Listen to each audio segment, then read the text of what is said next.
We're getting stuck in the quicksand. Shit, I said. Here we go. I made it to the door, but the dresser drawer on top of my head was too wide. I turned it the other way, the only possible solution to that problem, and went for the stairs. Downstairs, Eddie, up and about yet again, was approaching Muffin's kennel, bent over, walking unnaturally, wide-eyed, mouth open, out of his mind. Muffin was howling and barking hysterically, but also silently.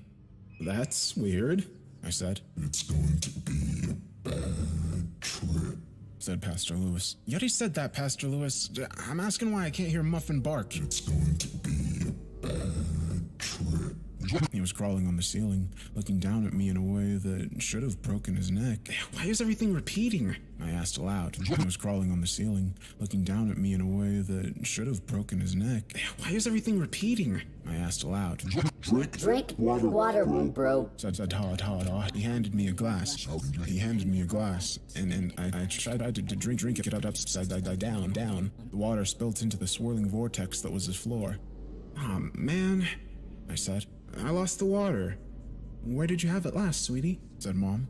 I looked at the empty glass. I can't remember. Hey, Roy Rogers, what did I do with my water? Man, did I eat it? Roy Rogers didn't respond. He was too busy floating on an upside-down chair that was attached to the ceiling. Snarch, said his chair. Roy Rogers, who was also my Uncle Mo, tipped his hat. Well, let me know if you find it, I said. I could have sworn I had it. Ah! It's gonna be a bad trip, you know. Why am I just now hearing Muffin barking?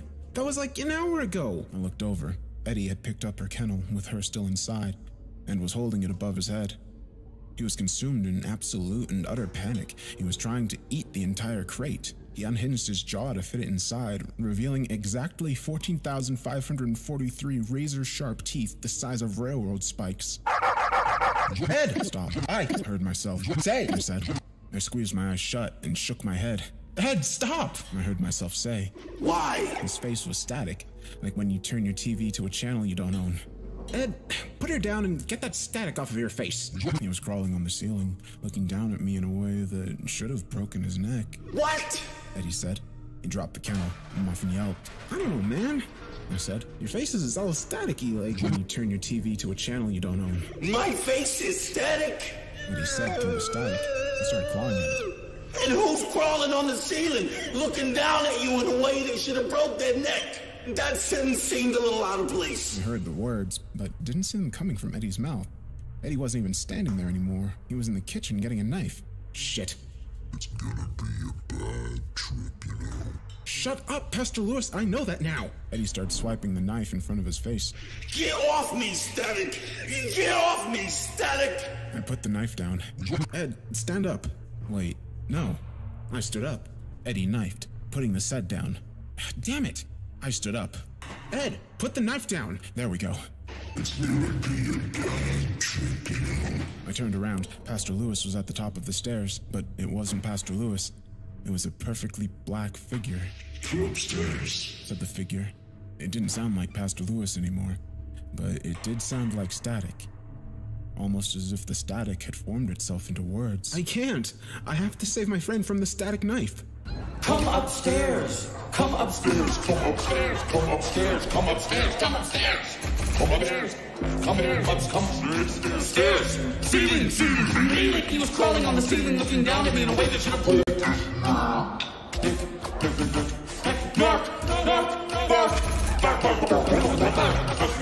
off me, static! Static! Static! Static! Yo, who the fuck is Pastor Lewis? So, before I begin, please note that this was really hard to write, and at many times sharing this, I just had overwhelming flashbacks. So, please forgive me if it sounds a little bit jumbled, and I tried my best to do it all right and edit it correctly. So for context, my dad grew up with this man named Bruce and considered him one of his best friends. Bruce was diagnosed with bipolar disorder in his late teens, and my dad, being the kind and caring soul that he is, stepped in to be his guardian. I say that lightly, though. I mean, he's always helped out when Bruce was going through an episode, as M's parents were MIA. Growing up, Bruce was always around, and I saw him as another father figure in my life. He lived in a small town 2 hours from my city, where we also had a holiday home, so he was constantly coming up to stay at ours, and he was kind and calm and patient, and also an amazing artist. Almost yearly, though, Bruce went through phases of refusing to take his medication. This then triggered an intense manic episode, some of which I've witnessed, and they're frightening to see for a young child who only knew this person as quiet and calm. He would do things and say things far beyond his control and couldn't quite grasp reality. And that's unfortunately where it begins. I was 12 when this happened, so it was around 10 years ago, but it still feels so fresh in my mind. So every summer, my family and I would take a trip down to our beach house, Bruce's town.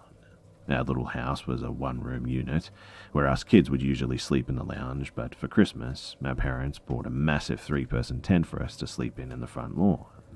So, while my parents slept in the house, we got the tent. A week before my dad had to drive back up for work, he got a strange call from Bruce. Although at the time I didn't know what it was about, I could see the concerned look on my dad's face as he told Bruce, "No, I won't do that." After further arguing, my dad hung up and murmured to my mum about something. "I'll sort something out," my dad said, and then he left. I asked what was wrong because my mum's expression turned into worry. She shrugged it off, though, and told me not to worry, and that was that. Later that night, I heard from my mum talking to my auntie that Bruce is refusing to take his medication unless my dad withdraws money. From what I know, my dad is in charge of Bruce's finances and his bank account because Bruce has a meth problem or something. Bruce has a son who's trying to stay clean from it, and after Bruce tried and failed to get his son to buy him some meth, he turned to my dad, who also refused. I totally get it.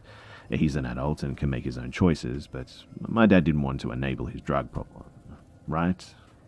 My dad stepped in to be a guardian of Bruce, so that was his job. And this is where everything goes sour. Bruce started threatening to stop taking his medication ever again, and that he hadn't been for weeks. He then started threatening to harm my brothers and me. He said to my parents, they trust me, it would be easy. My mum freaks out and tells him that she's calling the police on him. The police arrived at his house to see that the whole property was empty. He had fled and was hiding somewhere, which made everyone really uneasy.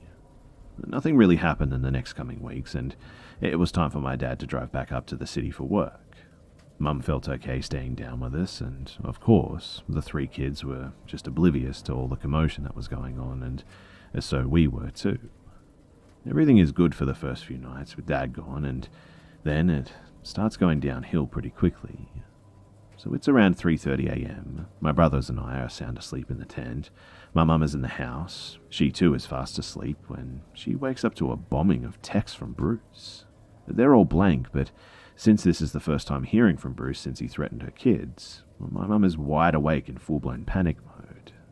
Bruce then rings her, and as she answers, he doesn't reply, and instead he just breathes heavily on the phone for 10 seconds before hanging up. The second time is the same. Mum asks where he is, but is hung up on. He rings the third time saying, "back deck," before just hanging up. My mum hears a loud bang from the back of the house and quickly calls the police. The only way to the back is going through the front lawn where my brothers and I were sleeping, and I don't remember much except being shaken awake by my dad's best friend, who my mum called in tears, and coming into the house to see 3 police officers standing around. My brothers and I were wide awake now because we were curious as everything was going on in the house. And then this happened. My dad came back down for us with the news that Bruce's son had come up to him in the city to apologize and confess that he was told to come to murder our whole family in exchange for a large sum of money. My dad was in shock and rushed back down. Bruce was back in hiding again. My mum let everyone who knew him and was close to him know what happened, and if he did come to them, that they were to let the police know, who will immediately detain him as he was considered dangerous and mentally unstable. The most terrible thing about this whole situation, though, was that one of her supposed best friends who knew him let him stay at hers instead of calling authorities.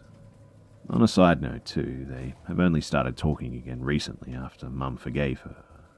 But as the summer starts to wind down, we return to the city to find a few terrifying things. My mum and dad come home to one of their bathroom windows smashed and dirty footprints just everywhere. But for some reason, nothing out of the ordinary had happened until my older brother, an avid cockatiel lover, went out to check out our aviary birds and find that they were all missing. Not one of them was in there, and we assumed that they must have escaped and flown away, until Dad got a nasty surprise opening our barbecue to see all 10 of them had been cooked alive. My parents can't prove it was him, but after all that had happened in regard to Bruce, it probably was, especially after finding out what Mum's friend did.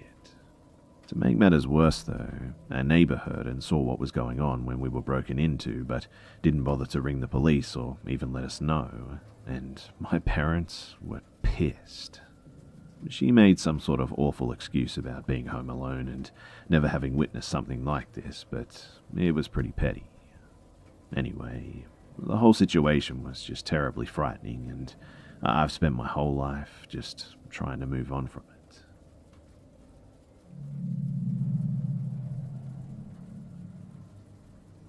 I've never seen a ghost, still haven't, but this is probably the closest, I think, that I've ever been to a true paranormal experience.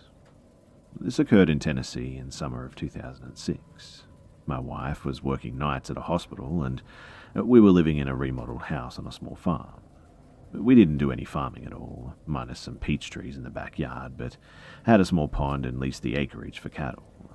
It's not really that important, but I'm just trying to convey that this is an actual event and not something made up. So, I was sitting in our office on the computer one night, uploading resumes and probably looking at naughty websites. I honestly don't recall, but it was a very typical night by most standards. Around midnight, best I can remember, I got this distinct feeling that someone had walked into the room. And then I felt a warm hand gently rest itself on the back of my neck. It didn't even register initially that it was out of place until I remembered that my wife was at work 35 miles away and I would have seen her walk in. We lived alone too, no kids either. I kind of froze, halfway expecting that I was about to be robbed. I slowly turned my chair around to an empty room. And at this point, my hair was just standing on end. And then my guitar, which was in its case, strummed itself twice, loudly. I never really understood the term frozen with fear until that very moment. And I did the only sensible thing that I could think of. I ran into my backyard and spent a surprisingly restful night in a hammock. Years later, when I tell that story to friends who knew me then, several of them have independently relayed to me that they always had an uneasy feeling while in that house, but didn't want to scare us. We lived there for 4 years and nothing else ever really happened. Except a picture falling off a wall one night around 2 a.m, but the wire had broken on it, so that doesn't really count. And that's my story. It's 100% true, and I can assure you, completely unembellished.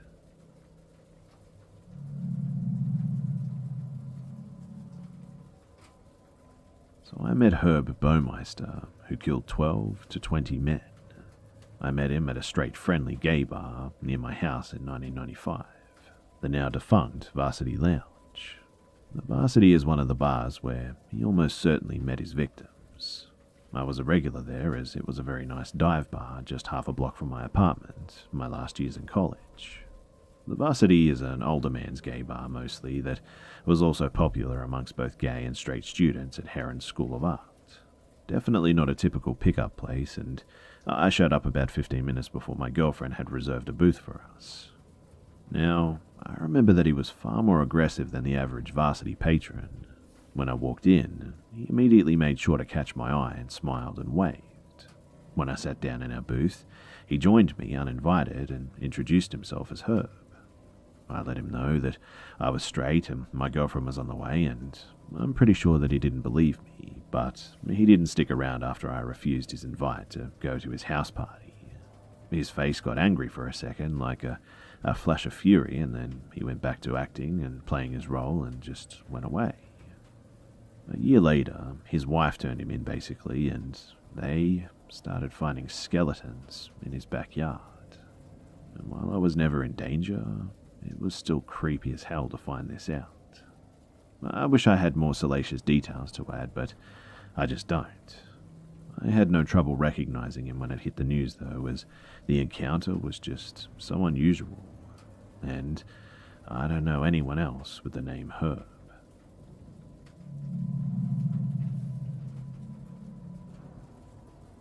I was always a little bit scared in my house growing up. Recently, my sister and I were talking, and it turns out that I wasn't alone either. We both experienced just strange happenings, but never said anything to each other. We had no real reason to think that there was a ghost, and there had been no deaths in the home, and we were only the second family to live in it, but still, things were weird. When we were home by ourselves, we would hear cabinets opening and closing in the kitchen, and one day she was taking a bath and heard a scratch on the door. When our younger sister was around 2, she would have dreams of people that were dead. It started as happy sightings, being visited by her great-grandmother, who is no longer alive, and it seemed like a miracle because she was seeing angels. But as she got older, it turned to nightmares and a severe fear of sleeping in the room. So bad, in fact, that she slept with our mum and stepdad for 8 years. Her bedroom always creeped us out too, and no one has slept in it for close to 15 years now. My sister and I shared a room, and on several separate occasions, we saw a dark figure run across the room. I actually remember laying in bed and feeling it sink in like someone sat down to the point that I rolled. I also saw a little girl that would vanish as soon as I started trying to figure out what I was seeing. But the attic was the absolute worst part of the house, bar none, and you had to walk by the stairs to get out to our mum's attached beauty salon. I felt so much dread walking by those stairs and never ever looked up them because I just knew if I did that there would be something terrible there. And my sister, she felt the exact same way. My sister also told me about her nightmares that she had in the house, but she doesn't have them any longer. She said, so I would have very vivid dreams with my sleep paralysis. Sometimes I would see myself in the middle of our room with all the lights off, and I was possessed by a demon, and I talked in a weird voice. Then I would feel tingling in all of my body and through my head, and as this was happening, the first thought was that I was being attacked by a demon. I would instantly start to pray, and the tingling would just get worse. I would ask God to banish whatever it is attacking me, and all at once I would feel the tingling go through my body, out my head, and it was gone. And I would feel an overwhelming sense of peace. I would have dreams like that multiple times, and I would always pray, and it always went away the same, always tingling. We also watched as our mother got sicker and sicker, drug abuse, and more abusive. When we first moved in, she was a good mum, and everything was fine. Her and our stepdad fought occasionally, but nothing too crazy. But the longer we lived in that house, though, the worse it got. And now it's just completely out of hand. I think it's also important to mention that all of our animals have died very young and always suddenly there too. I don't want to jump to conclusions, but I do think that there's something fishy going on with this house. I wanted to share this to try and get some advice because I'm personally not allowed to go in the house anymore, but my sister can, and I don't know, maybe she can do something.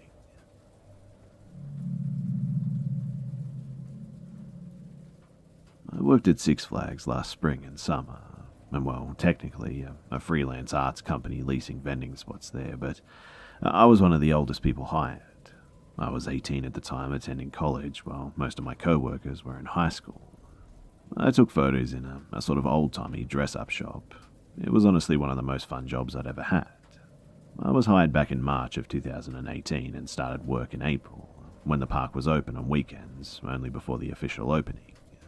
I'd been working there for about a month, and the park was now open during the week for less than 10 hours per day, so I was able to work all day, but was unfortunately the only one in the shop as college was on summer break and high school was still in session until mid-June.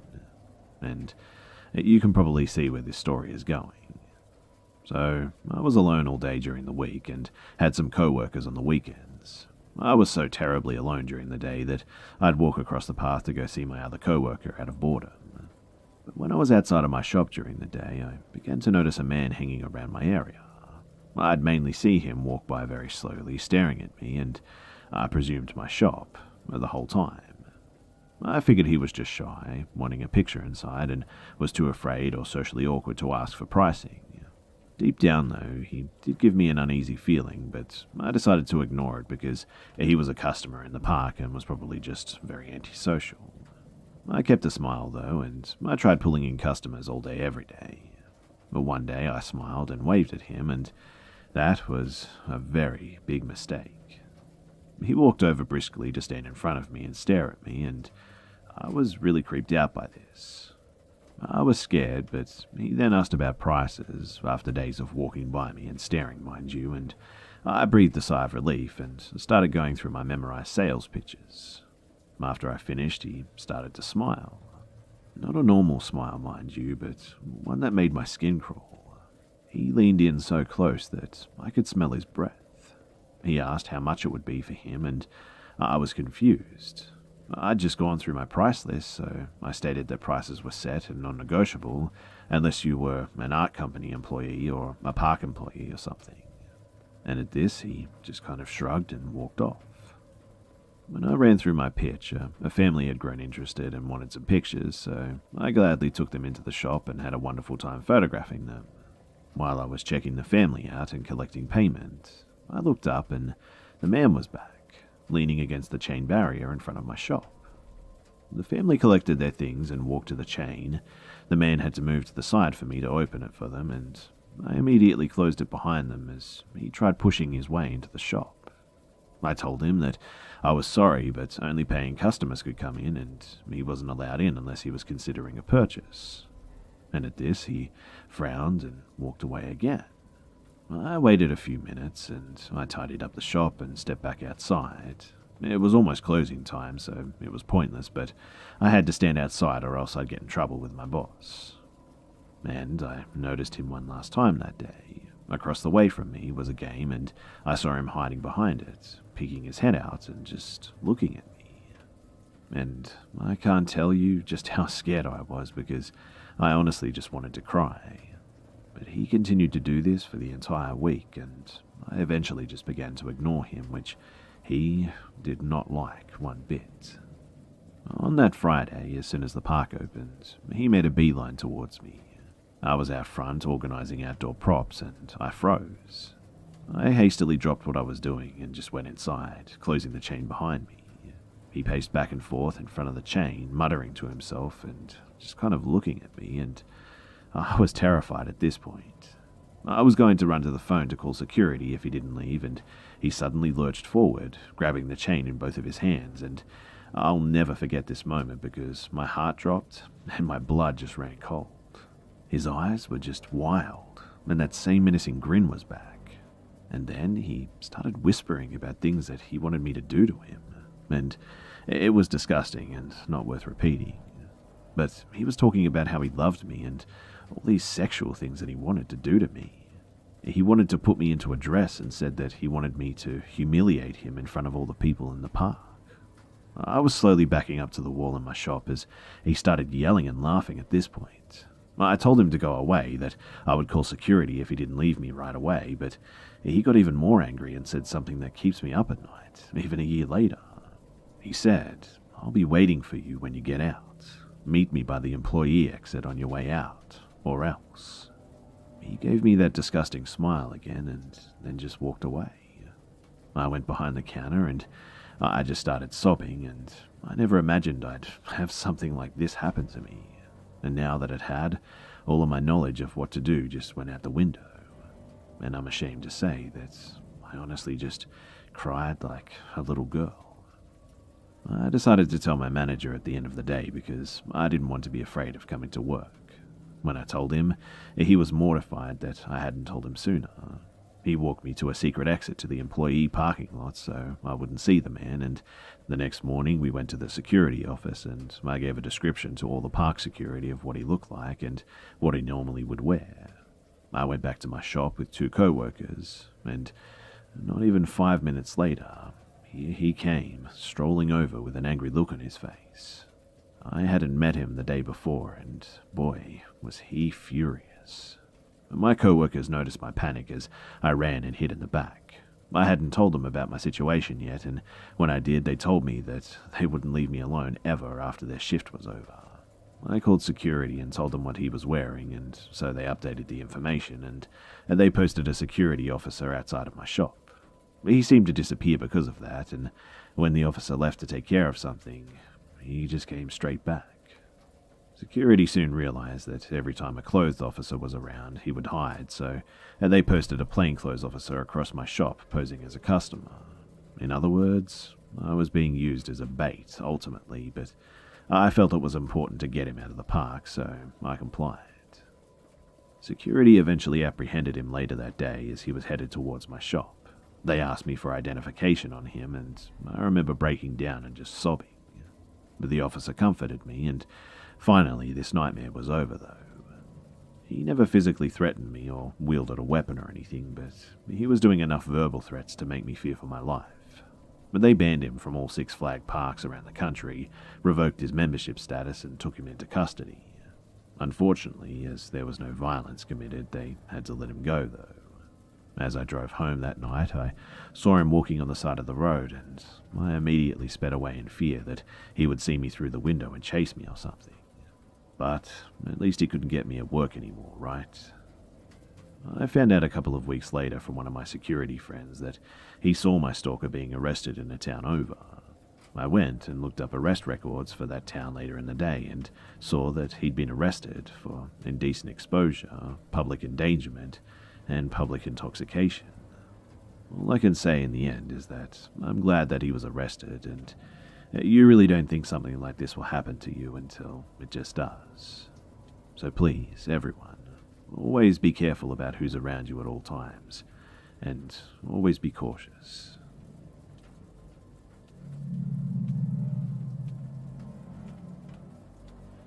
This story happened 7 years ago, but it feels like it was just yesterday. But July 20th of 2012 was when it happened. It started out as a pretty normal day, if I'm being honest. I was a patient tech at a dialysis clinic in rural Alabama and up way early to open the clinic. First thing I saw after shutting off my alarm at 2:45 a.m. was a text message from my cousin Taylor, who lives in CO but not Aurora, saying, "You're going to see the news about a shooting in CO, but Meg and I are safe." Naturally, I flip on the TV, soaking up the horror while throwing on my scrubs and getting angry at mankind. Great start to a Friday, right? Well, I pull up to my clinic and notice that the nurse that opens with me isn't there yet. No biggie though, because I'm a little early, so I grab my bag and I head in to get started. I finish up my prep work in the water room. You have to do all sorts of testing on the water used in dialysis patients, and I go out on the treatment floor and no nurse still.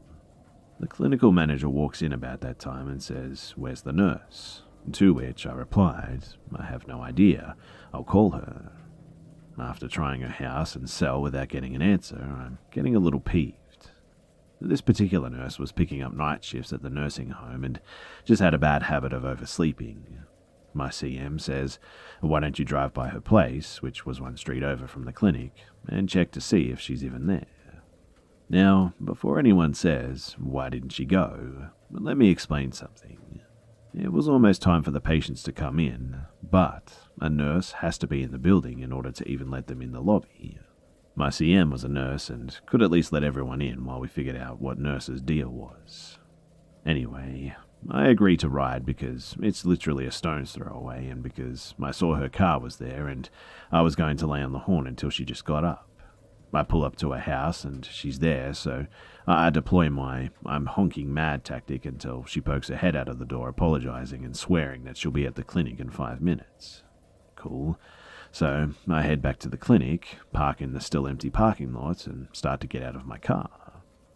In the time that it took me to open my door and stand up and turn around, there's this guy right inside my door blocking my way, going, "Where's your bag?" And I'm honestly so confused. I thought he was a patient's spouse or son or friend initially, and I say, "It's inside. Why?" I started to move forward and quickly realized, though, that there's a knife poking me in the chest. We never worry about thieves or druggies because, well, our clinic has no narcotics and nothing to steal unless you're into 10-inch TVs that might or might not have gotten puked or bled on or something. I know only a second or two went by, but it felt like eons, and I remember my ears started ringing and my dad's voice saying, if you get cornered by someone, scream obscenities, to shock them. I don't know, he was probably just being sarcastic. But then hit him as hard as you can, and then run. My chest just felt like it was on fire. I mean, why me? And why today? Why'd that guy shoot up a theater, and what's wrong with people? Next thing I know, I'm screaming obscenities, and I slammed my right hand under his knife while swinging a wild uppercut with my left wrist. And I hit him right in the kisser, and he drops the knife and immediately starts backpedaling. I'm yelling after him, and he's grabbing his face while breaking into a run, and I watch him dash out the back of the lot, and it hits me. The adrenaline rush was over now, and I'm beating on the clinic door because my hands are shaking too bad to get my key in the lock. CM lets me in, and right before the door shuts, I see the nurse pull up, and I'm kind of yelling what happened. Ears are still ringing, and CM is freaking out and calling 911. Then I look at my hands. My right palm is cut, and the 3 knuckles on my left are split. The nurse is inside now, and I'm trying not to throttle her, and I know it wasn't exactly her fault, but I'm just going to blame it on the nerves. Cops show up, get the rundown, and insist on taking me to the ER because A, I might need stitches, and B, I'm not hysterical, so they think I'm in shock. I didn't need stitches, I just got some sort of medical superglue, but I had to get a tetanus shot because, to quote the doc, the human mouth is a cesspit of bacteria and filth. Awesome. Very uplifting, right? Now, for some actual uplifting information, though, I had given a pretty decent description of the dude, and because I'd landed a decent blow to the face, the officers thought that it wouldn't be hard to find him. And guess what? They didn't have to look. An officer was sitting in the parking lot of the clinic when he sees a guy matching the description walking through looking under cars. The cop is not in an unmarked squad car and thinks, surely no one is that dumb. But, lo and behold, when he gets closer, the guy has a busted upper lip. And apparently, this guy was trying to find the knife that he dropped and maybe a Darwin Award or something. Officer Friendly brings him in for questioning, and it turns out this upstanding fellow has been in and out of prison quite a bit. He admits to everything, well, except that a 5'4", 150-pound lady got the drop on him, and pleads guilty. He was actually given a heavy sentence because of his lengthy criminal history, and, you know, the poorly attempted armed robbery and all. I don't remember when he'll be getting out, but I really hope that I never see that guy again.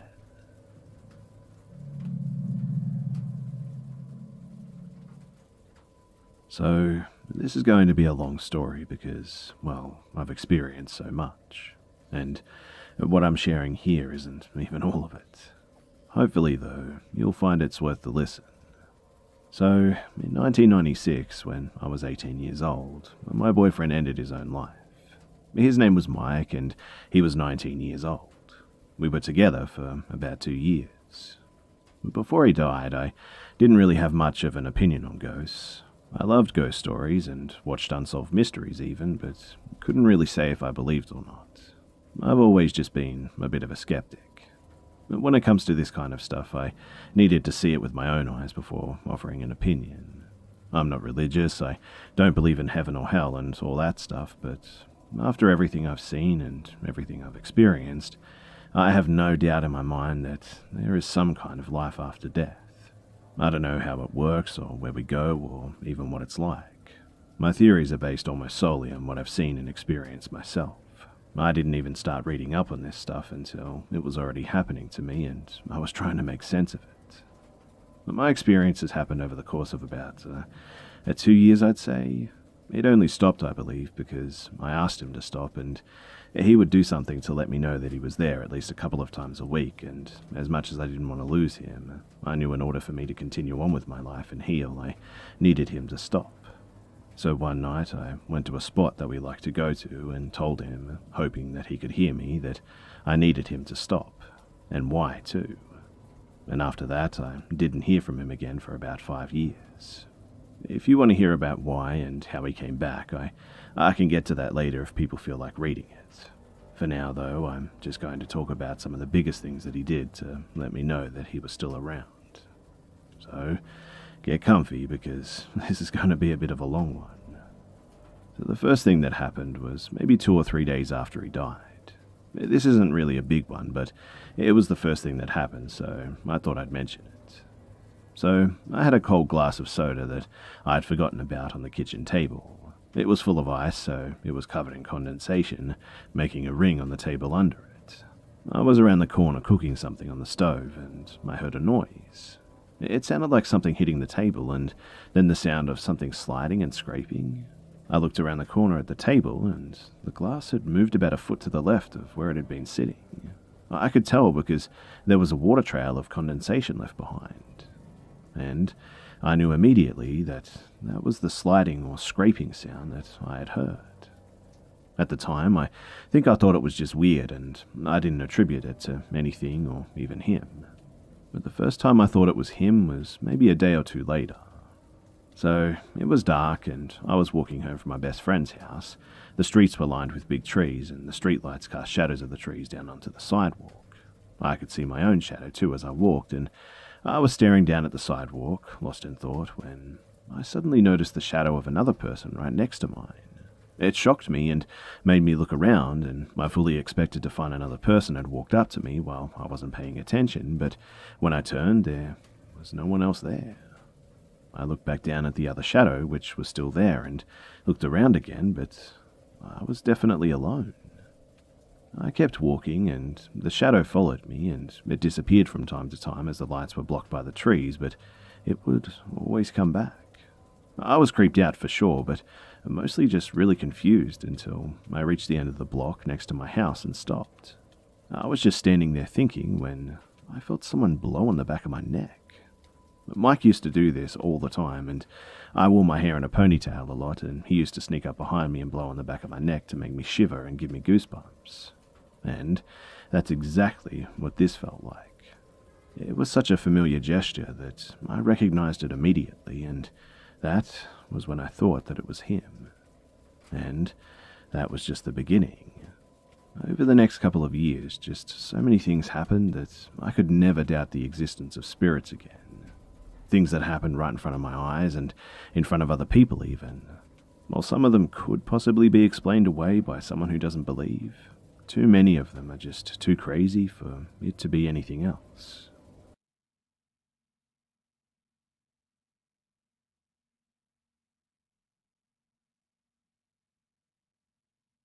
Genuine, as he lifted his right arm and waved to me. I sprinted up the rickety cabin stairs and barged into the bedroom, frantically searching for my wife. To my deep dismay, she was no longer dozing peacefully in bed. The uniformed man claiming to be Officer Harry Bullock stood at the window, peering out into the woods. Camilla! I cried out, my voice bouncing off the wooden walls of the otherwise silent cabin. She's not here. The fake officer said, turning to face me. He had not changed his clothes since the previous evening, and still wore the aviator sunglasses and police cap that obscured so much of his face.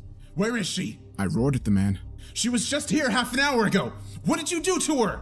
Was it really half an hour, Paul? And that crooked leer again.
There was a time that I actually saw him too.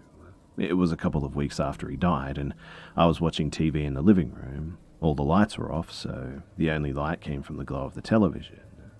Now, I wasn't expecting it at all, so I was really shocked when I looked up and I saw him standing across from me next to my mum's recliner.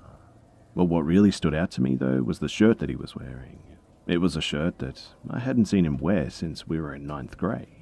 I'd forgotten all about it, but I recognized it as soon as I saw it because it had so many bright colors on it.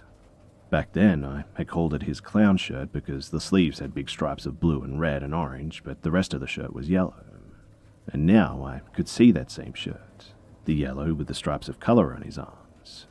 I could see his head and his shoulders, and the only things that weren't clear were his face and his legs. He had dark brown hair, and he wore it cut really short. I could see his dark hair across his forehead, but the details of his face just weren't clear. Before I could really study him, though, and just as suddenly as he appeared, he was just gone. Why that shirt, though, I wondered. I'd only seen him wear it once, and everyone teased him because it was so ugly, and he never wore it again. The only reason that I could think that he would pick that shirt when he showed himself was because he wanted to make sure that he would get my attention. And if that's why, it definitely worked. The colors on the shirt were definitely the first thing that caught my eye. So, some other things happened too. I had this glass angel figurine, and it was pretty big, at least 9 or 10 inches tall, and very heavy, and I bought it after Mike died, and I set it on the right-hand side of my bedroom dresser. One day, I came home, and it was on the left-hand side of the dresser. I would move it back, and then I would come home and find it moved again. I asked my mum about it, but she insisted that she didn't do it, and I don't believe that she actually did. And this happened at least a half a dozen times, too. So, I'm going to jump ahead a bit here a little because it's relevant, but when I eventually moved into my own apartment, I had already experienced almost 2 years of Mike doing all kinds of things to let me know that he was still around when, one morning, my roommate thanked me for blowing out her candles the night before.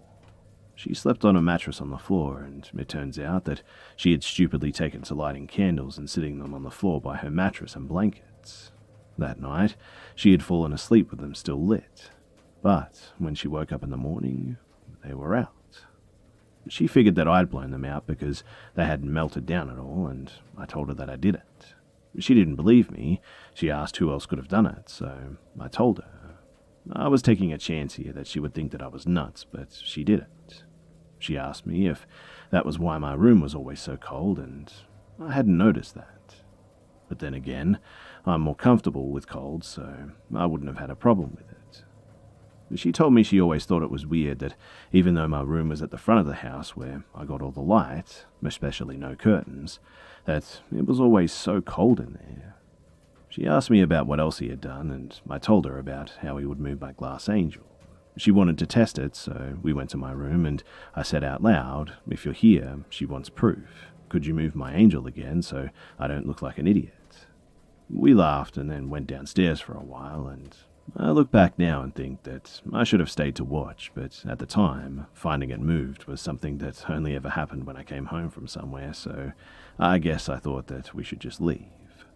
We waited about half an hour and then went back up to look, and my roommate screamed when we got there and found the angel moved almost to the opposite side of the dresser. And yes, we were definitely the only ones home. So, back to only a few weeks or months after he died.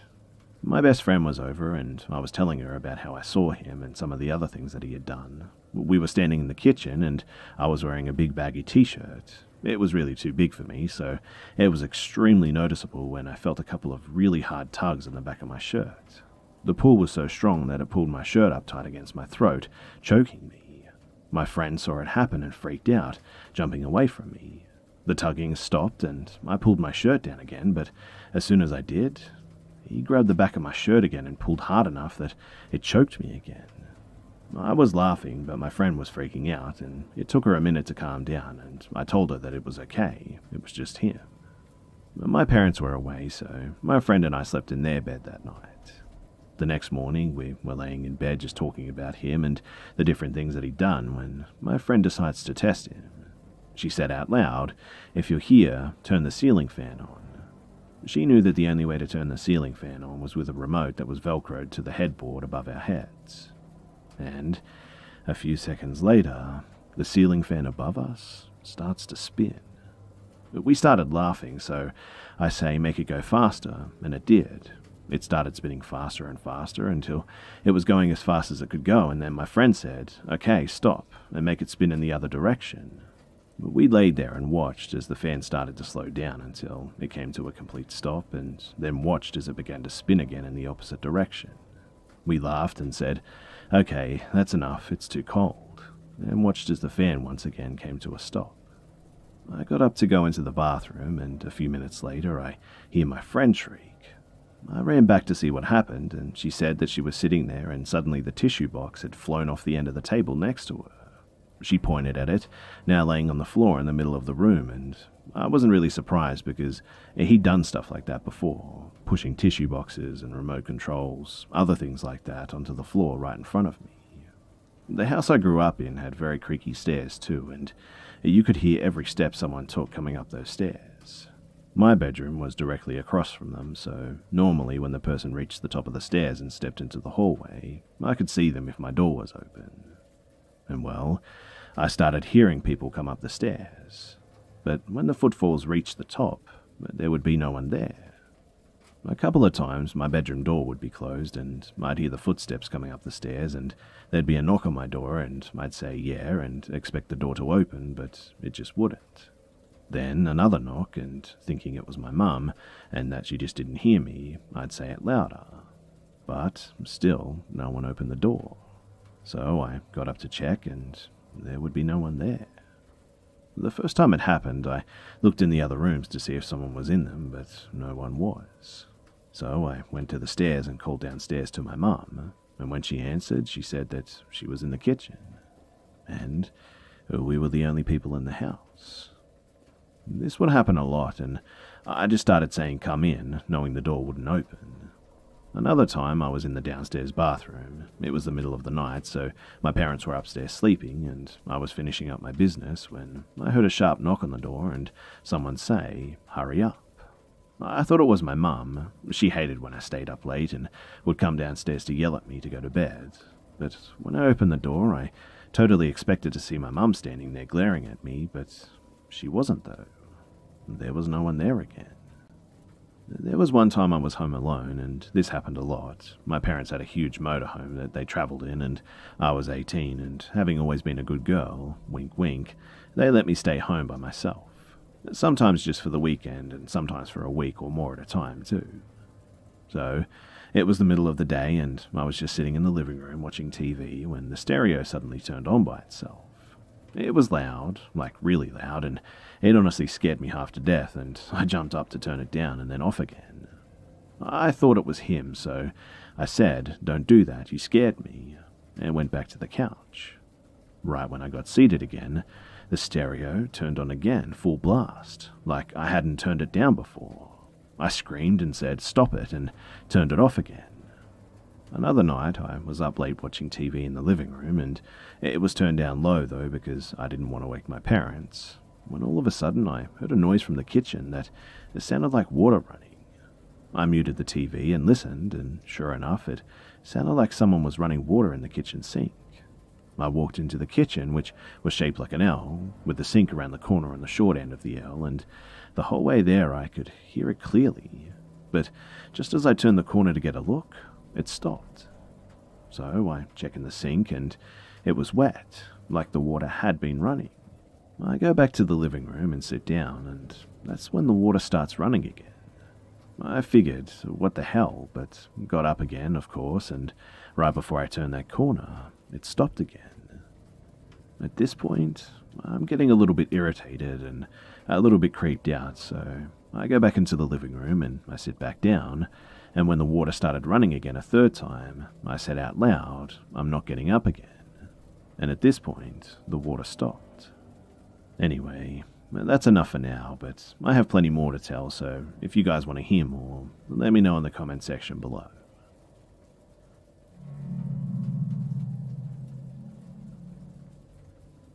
So I'm a 28-year-old female living in Scotland, and I have a disturbing and odd story that I've never considered sharing until now. So my cousin and I are of the same age and were 14 at the beginning of this long ordeal. My cousin had gotten a new computer and had installed MSN. She added a lot of random people too, and she started talking to one boy in particular often. He claimed his name was Mark Halligan, aged 15, from Blackpool, England. They started talking every day and exchanging innocent pictures and becoming close friends. He soon admitted, though, that he was older, 16, and apologized for lying. My cousin gave him the benefit of the doubt and continued talking to him. He knew it was her birthday soon and wanted to send a gift to her house. She told me this, and we wanted to see what he would actually send, so she agreed, and he sent her a lot of stuff. DVD player, a huge teddy, DVDs, CDs, clothes, and sweets. To cover it up, though, she explained to her parents that it was a prize from a school competition. Sending gifts became a regular thing, too. He told her that he made the money from an under-21-year-old football placement. A few months passed, and he wanted to come and meet up, so she agreed. But, of course, the day before he was due to come up, he confessed that he was actually 21, had a car, and a job. She was now 15 and thought it was appealing to be with an older guy and still went through with the meet. I phoned her that night, and she didn't tell me much, only that she didn't want to talk to him again and didn't say much else about it. A few days later, I received a friend request from Mark, and I accepted, and he told me that she had stopped talking to him and he wanted to know why. Obviously, I didn't have any answers other than she just didn't want to talk to him again, but we started to become good friends ourselves, and we were talking daily. I found him really funny and easy to talk to, and I told my cousin that we'd been speaking, and she asked me not to speak to him again and didn't tell me why. No explanation at all. That night, I told Mark what my cousin had said, and he asked if he could call me to sort things out, and I agreed, and later that night he called. But the voice on the other end of the phone was male, but it was kind of squeaky, if that's the right word. We spoke, and he explained that he had an accident when he was younger, and that's why he sounded that way. I felt bad and kept talking to him, assuming that was why my cousin got spooked. A few days later, I got a call from my cousin who told me that a large package had arrived at her house for me. I went to her house, and we both opened it, and it was band t-shirts, CDs, new Converse, books, an iPod, and even some money. I was happy being spoiled, if I'm being honest. I mean, you see it in the movies, women being showered with gifts and attention. I called Mark to thank him for the gifts, and he was happy that I was happy, and we kept talking for a few hours. And lo and behold, he asked to come up to visit, and I agreed. I told my best friend, and she was very wary, and insisted on going with me too. The day of the meet, we agreed on a location 10 minutes from my house, and we waited at the location. He was 10 minutes late, which magnified the nerves. But at some point, a VW Golf belted towards us and slammed the brakes.